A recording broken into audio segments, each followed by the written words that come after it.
는 통일된 거거든요. 그러니까 흙의 역학과는 달리 안반의 역학은 암석과 불연성면과 그 전체 안반의 그 어떤 강도나 특성을 하기가 어렵다. 흙은 일체화 거동해서 탄성이라고 우리가 가정을 해서 전체 어떤 흙의 구조물을 탄성화 거동을 시켜서 어떤 쉽게 그냥 가정하에 쉽게 우리가 강도를 파악을 해서 어떤 결론을 도출할 수 있지만 안반이라는 것은 각자가 그 크기나 형상이나 위치나 뭐 그리고 초기 지압이나 이런 것들이 너무 다 다르기 때문에 우리가 그거를 흙처럼 할 수는 없다. 그래서 이러한 학자들이 일단 이런 이론들을 냈는데 이거를 현실에 맞게 우리는 그 현장에 맞는 정수값을 잘 구해서 시험을 각각 다 해서 어떤 강도 정수값을 취하는 게 우리의 할 일이고 그렇게 하는 것이 실무 적용상 그런 것이 중요하더라. 이런 내용들을 써서 가는 거죠. 그리피스라는 사람 그 이론이 그렇게 중요하지는 않아요. 뭐냐? 그런 것들이 있는데 그 중에 누구의 이론 해가지고 하다 보니 실제로 그 강도가 5다, 7이다 뭘로 정의를 내릴 거냐는 거지. 근데 해보니 우리가 틀을 이제 만들어서 해보니 요 정도에 들어오더라. 요 바운더리 안에 들어오더라. 라는 거를 각자의 누굽니까? 학자들의 이론을 이제 후손들이 와가지고 이런 것도 있고 이런 것도 있는데 우리는 안전한 설계를 해야 되니까 안전하고 경제적인 설계를 하기 위해서 여기도 한번 대보고 여기도 한번 대보는 거죠. 그래서 적절한 설계를 도출하기 위해서 안전하고 경제적인 설계를 도출하기 위해서 그런 이론들을 알아야 되는 게 우리 이 토질역학의 공부의 목적이거든요. 안반 같은 경우는 흙과 안반의 어떤 차이점을 좀 파악을 하고 있고 초기 지중 응력의 중요성 그리고 어떤 이론이 강도냐 변형이냐에 따라서 강도는 파괴를 안정 해석에 쓰이지만 변형이라는 것은 그 작은 안반과 암석이 어떻게 되는지 사실 잘 몰라. 우리가 그냥 계산 이론식이나 이런 것들로는 이 집안이 A다 B다 답이 안 나온다는 거예요. 그러면 수치 해석을 해보면 어느 정도 변이는 이렇게 왜 컴퓨터가 잡아주니까 어떤 해석을 할 수가 있잖아요. 그거를 하려면 변형계수, 강도정수, 집안의 어떤 물성치들을 조사를 통한 정확한 물성치들을 구해서 여러 방면으로 검토를 해봐야 된다. 우리는 검토의 의무가 있다. 그런 내용을 이제 전체적인 내가 이거를 좀 이론을 가지고 하면은 다르죠. 그냥 그렇게 난 이 공부를 해야 돼 이렇게 접근하는 거랑 내가 책임자적인 입장에서 내가 국가 발주기관이라고 생각을 하면 그러면 저거를 뭐 어떤 노선을 아니면 어떤 구조물을 설계를 할 건데 접근을 어떻게 해야 되고 그러면 내가 설계사한테 뭘 시켜야 되고 설계사는 어떤 걸 조사해서 어떻게 해야지 이 부합한 설계를 할 수 있느냐 그런 논리로 접근을 하면 이제 알아야 되는 게 기본적인 응력과 변형에 대해서 기본적인 어떤 역학에 대해서 접근 방법을 이제 기초부터 그 기초를 이해하는 데서부터 들어가야 되죠. REB가 뭐고 왜 해야 되는지 초기 지중 응력을 왜 구해야 되는지 이게 초기 지중 응력 잘못 구해가지고 터널의 형상이 잘못됐어요. 예를 들어서 초기 지중 응력이 K0가 3인 터널을 갖다가 마제형으로 이렇게 길쭉하게 해놨어요. 세로형으로. 뭐 어떻게 되겠어요? 이렇게 되겠죠. 짜부러지겠죠. 초기 지중 응력이 옆으로 응력이 이렇게 셌던 이 집안을 갖다가 길쭉하게 설계를 했다. 예를 들면 그런 것들은 그 터널의 형상이 달라지죠. 라이닝 두께도 달라지고 뭐 모든 것들이 달라지지만 꼭 그게 다는 아니지만 어쨌든 우리가 중요하게 생각해야 되는 게 뭔지 그리고 왜 저거를 자꾸 묻는지 그러면 왜 자꾸 묻는지에 대한 대답을 나는 어떻게 해줘야 될지를 고민을 해봐야 돼요. 나의 글짓기가 뭐 어떤 틀에 맞춰가지고 막 형식에 딱딱딱 이게 아니고 내 스토리가 있어야 돼. 내 스토리를 가지고 나는 저걸 어떠한 방법으로 이해를 했는데 내가 이해한 방법으로는 이런 것 같다. 이게 왜 이렇게 나오고 이거를 왜 해야 되는지 생각해 보면 그런 중요성이 나오거든요. 그럼 이 중요성이 어디에 가서 쓰이는지 그거를 중점으로 공부를 하다 보면은 답안지를 어떻게 써야 될지가 어느 정도 그게 나오죠. 실루엣이 나오잖아요. 터널도 진짜 많이 나오는 아이템 중에 하나고, 터널은 지금 우리나라에 뭐 말할 것도 없죠. 우리나라의 산지가 70%인데 지중해, 대심도, 대단면 얼마나 많은 지금 터널을 하고 있습니까? 조만한 그런 터널이 아니라 터널의 종류도 사람이 타는 뭐 도로 터널, 철도 터널 그것만 있어요. 우리가 지하 공간을 어쨌든 앞으로는 더 많은 활용을 해야 될 것이고, 나중에 정말 이거는 진짜 내 피셜이라고 할 수도 있는데, 정말 이제 이 지구 환경의 오염도가 지금 우리가 상상하는 지금의 것을 초월하는 시대가 저는 올 거라고 보거든요. 사람이 아무리 노력한다고 한들 지금도 이렇게 안 좋은데, 이제는 정말 우리 후손들은 멀지 않은 시대에 지하로 들어가서 살 수밖에 없는 시대가 올지도 몰라요, 진짜. 그러려면 뭐 지하에서 마치 지상인 것처럼 살 수 있는 어떤 많은 그 공업이 발전이 돼야 되겠지만, 그 중에 가장 큰 게 토목공사에서 지하 공간을 활용할 수 있는, 지금도 지상은 너무 많잖아요, 지금. 그래서 지금 저쪽에 양재 저쪽에 지금 지하로 고속도로도 지하로 다 바꾸고 있고, 위에는 다 그냥 공원화 하려고 하고 있잖아요. 그런 노력들이 지금 토목에서도 너무 엄청나게 이루어지고 있잖아요. 그리고 지금 뭐 GTX 같은 경우에는 노선이 점점점 늘려가지고 지금 지하철망 노선 정도 비슷하게 고속으로 지하 50m에서 심도 50m에서 망을 이룰 수 있는 걸 지금 계속해서 설계도 해나가고 있죠. 워낙 우리 인구 밀도가 너무 수도권에 또 몰려있다 보니까.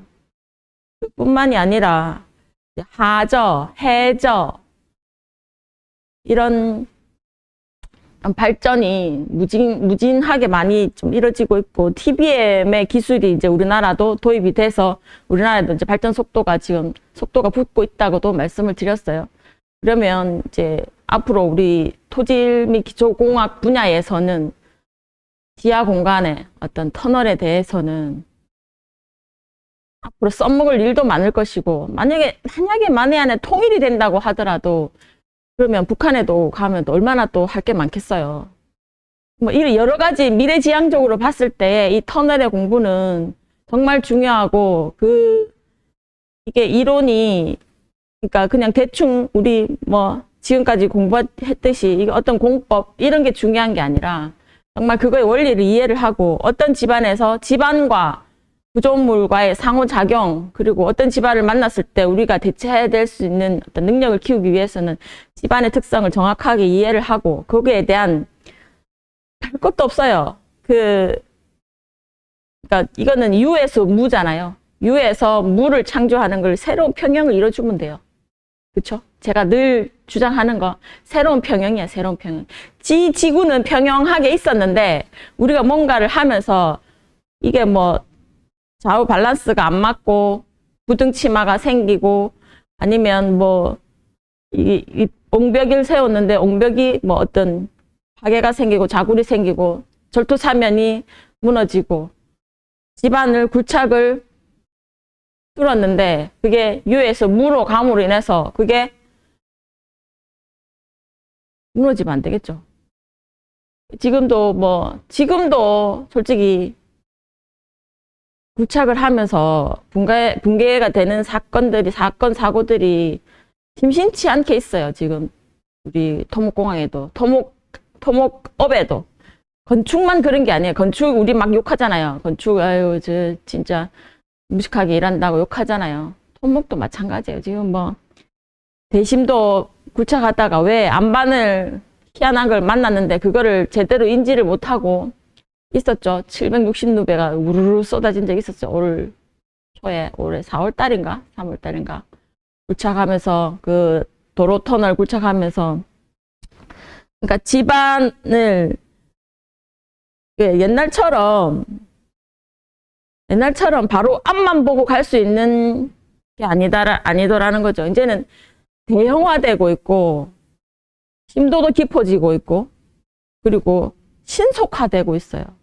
옛날에 진짜 재래식 터널은 이 지반이 있으면 이 지반 하부에 있는 요 하중은 이 터널이 다 받을 것이라는 개념으로 엄청 두껍게 옛날에 그렇게 재래식 터널이 있었는데 지금은 그렇지가 않잖아요. 어쨌든 새로 뚫어가지고 뻥 했는데도 이게 다 평형이 이루어져야 돼. 그러려면 지반하고 구조물하고 잘 적응이 돼야 되는데 그 만나는 지반이 뭐냐에 따라서 구조물을 굴착하는 방법이 뭐냐에 따라서 그리고 언제 지보를 설치하고 언제 뭘 하고 그거에 따라서 실드 TBM이라면 실드기가 가면서 받는 그 압력 수압 투합을 잘 정리를 하면 되는데 그걸 못 해가지고 혹은 그 어떤 누군가의 우리 그 진짜 지방공학계 중요한 실수를 하거나 안반을 제대로 파악을 했다고 착각을 하거나 이런 일들이 일어나면 안 되니까 그러면 우리가 공부할 건 일단 지난 시간에 했던 안반에 대해서 이제 정확하게 안반의 그 지오리스크에 대해서 10가지 정도 했죠. 그 지오리스크에 해당하는 게 화태변에서 일어날 수 있는 화태변이 뭡니까? 지구가 돌아가는 태어나고 다시 사라지고 태어나고 다시 사라지고 이 환경에서 일어날 수 있을 만한 지오리스크들을 뭐 대표적으로 그렇게 모은 게 10가지의 지오리스크인데 그거의 원리나 어떤 이론을 정확하게 알고 나면 내가 어떤 집안을 만나더라도 대처할 수 있는 능력이 생기잖아요. 그거를 우리가 공부를 하는 거고 일단은 터널을 공부를 하려면 안반에 대해서 기본적인 지식들이 좀 있어야지 터널에 이제 뭐 어떤 이론을 얘기하는데 그게 이제 안반이 다르면 그걸 같이 이야기를 할 수가 없는 거죠.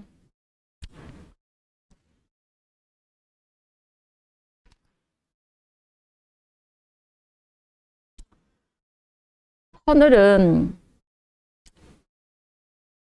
집합체예요, 진짜. 지상에서 일어나는 도로, 철도, 안밀, 전단, 뭐 토합, 흙, 성질, 투수, 특히 투수 대부분이 지하수가 있으니까 이런 것들의 집합체라고 볼 수가 있어요. 우리가 여태까지 이론 공부만 하고 이런 이론 공부를 왜 하지? 했던 것들이 터널에 오면 다 있어요. 그만큼 중요하고 복잡해요. 근데 우리가 그거를 지금 토질 및 기초기술사 공부를 시험을 치면서 그 많은 이론을 다 완벽하게 할 수는 없어요. 그렇지만 접근하는 방식하고 이 사람이 이 문제를 낼 때는 당신이 낸 문제는 이러이러한 원리에 의해서 이렇게 접근해서 이렇게 해결을 할 것이다 라는 내가 어느 정도 루틴만 공부를 하는 거죠. 그렇게 하기에도 따라갈 게 많아요. 일단 목차를 한번 볼게요. 목차 보시면 분류가 있고 계획이 있고 탄성 해석, 탄소성 해석이 있어요. 나트륨의 기본 원리와 내공 변이 제어법이 있고 터널의 보조공법, 기계화 시공, 나트륨과 NMT가 있고 강성분해법, 하중분해법이 있고 터널의 수치 해석이 있어요. 터널과 지하수가 있고 기공이 있습니다.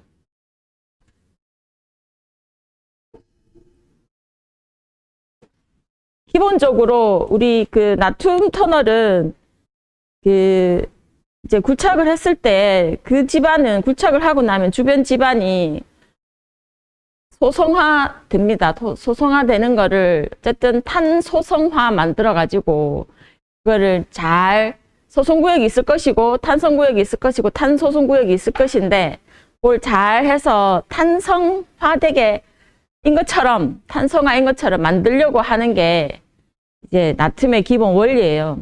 그거를 이제 내공변이 제어법이라는 걸 어떤 이제 엄청난 공법인데 공법이라기보다 이 진짜 대단한 사람이 이거를 만든 거는 터널을 뚫었을 때 이 동당 방향으로 들어가는 이 집안의 어떤 반응 곡선을 내압이면 이게 여기서 원래 있었던 압력, 그 주변 집안을 받치고 있던 이 압력이 사라졌잖아요. 그러면 그 다른 걸로 어쨌든 이 내압을 다시 받쳐줘야 되잖아. 그걸 지보라는, 주지보라는 어떤 공법으로 내압을 다시 받쳐주는 그 곡선을 그리고, 그리고 이 변이, 집안의 변이가 안으로 밀려 들어오려는 내공 변이, 이런 내압으로 이 내공 변이를 제어한다는 거죠. 그래서 내공 변이 제어법인데, 집안이 더 이상 굴착이 돼가지고 더 이상 내공으로 밀려 들어오려는 거를 제압을 하는 거죠. 이 공법을 기본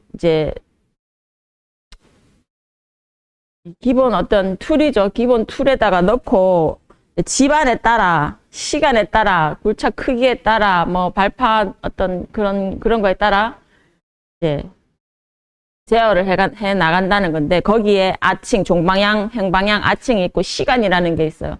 종방향 아칭이 바로 뚫는다고 그게 변이가 바로 일어나지 않습니다. 서서히 지가 일어날 수 있는 그 변이가 어느 정도까지 딱 정착이 됐을 때 그때 지보제를 설치해야만 그 내공 변이에 오는 압력을 다 받지 않는 거죠.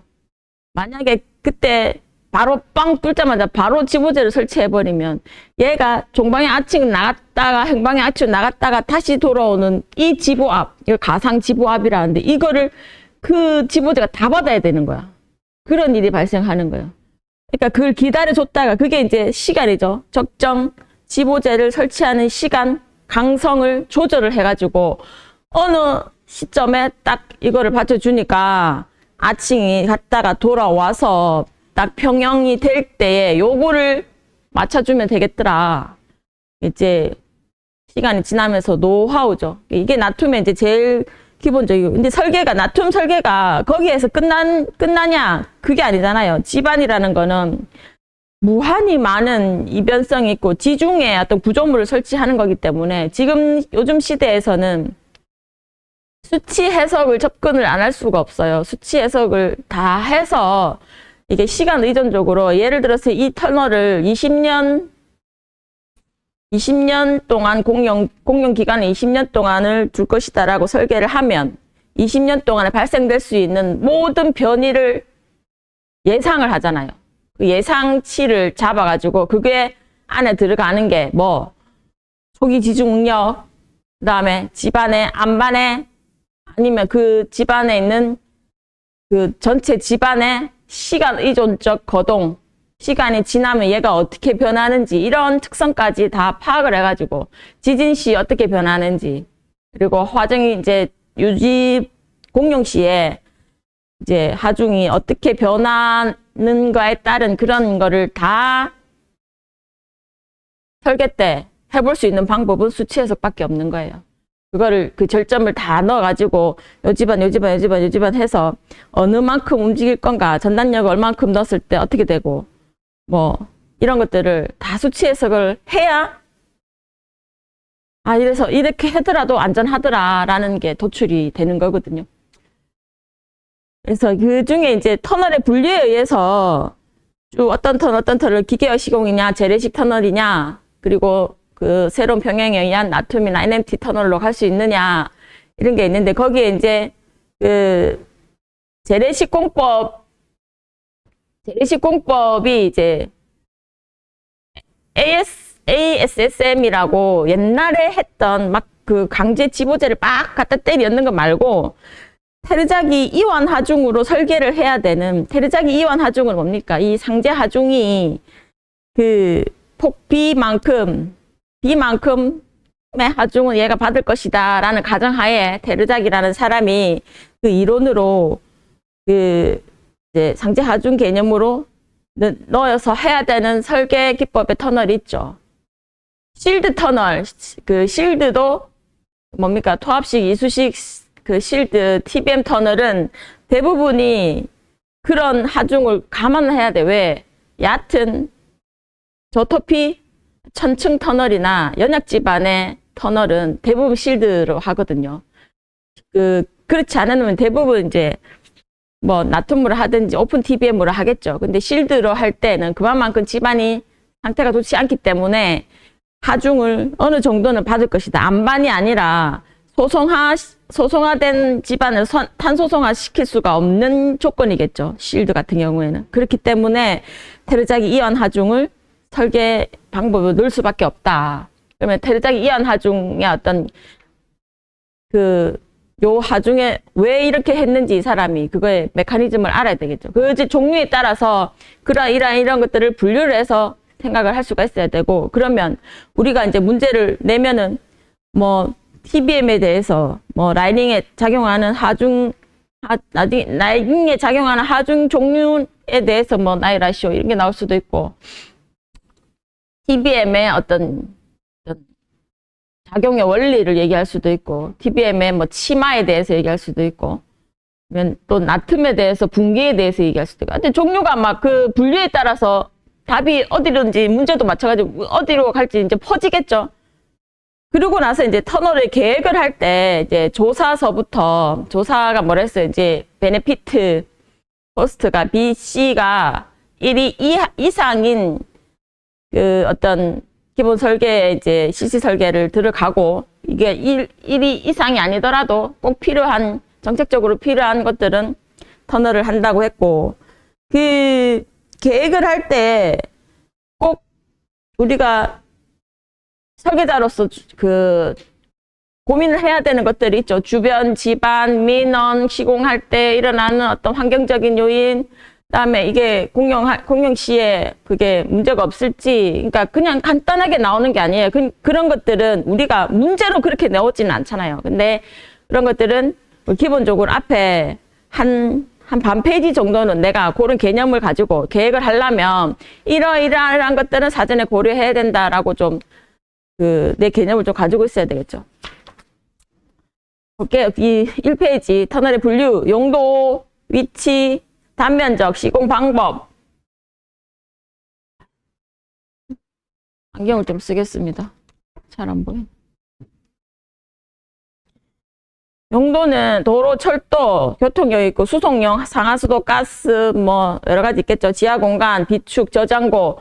그 대표적인 게 우리 원유 저장 창고가 많죠. 중요도에 따라서 굴착 지보비를 이제 해야 되는데, 그거는 이제 나중에 보시고, 위치는 산악이냐, 도심지 지하 터널이냐, 아니 바닷속이냐, 강 밑이냐, 아니면 대심도 저 밑에 그냥 우리 도심지죠. 대부분 대심도라고 하면 그 대심도를 굳이 산악터널에 아무것도 없는 산악터널에 저 밑에다가 할 필요는 없죠. 왜냐, 도심지에 그 지상 근처에 뭐가 많으니까 용지 보상의 어떤 그거 범위를 벗어나기 위해서 하는 게 제일 목적이고, 그게 제일 경제적으로, 시공적으로, 공사 기간적으로도 이점이 있으니까 하는 거고, 단면적으로 봤을 때 소형, 중형, 대형이 있는데 요즘은 이제 그 범위를 이제 넘나들죠. 아주 큰 것부터 아주 작은 것까지. 시공 방법은 재래시공법 이때 거 나트륨 NMT는 뭡니까? 컨벤셔널이라고 했어요. 컨벤셔널 터널링 메서드. TBM인데 TBM이 오픈이 있고 실드가 있는데, 실드가 이제 오픈 같은 경우에는 암이 좋다고 볼 수 있겠죠. 그죠? 암이 좋으니까 그거를 막고 막장압을 관리를 안 하면서 가더라도, 그걸 깨면서 똑같이 지보제를 설치하면서 가더라도 굳이 발파를 할 수 없는 구간, 이렇게 실드 기기의 어떤 굴착 능력이 좋아야 되겠죠. 그러면 거기에 비트라든지 이런 설계, 그 사이클 타임, 거기에 뭐 어떤 굴착 능력이 중요하겠죠. 그 다음에 침매공법, 우리나라의 그 거제에 있는 거가대교 밑에 앞에 그 침매공법으로 한 게 있는데, 그거는 해상의 어떤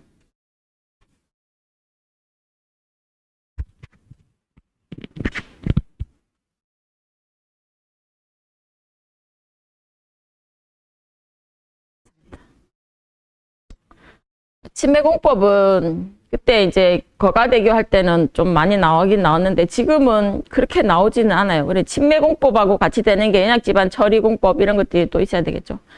그리고 생각보다 우리가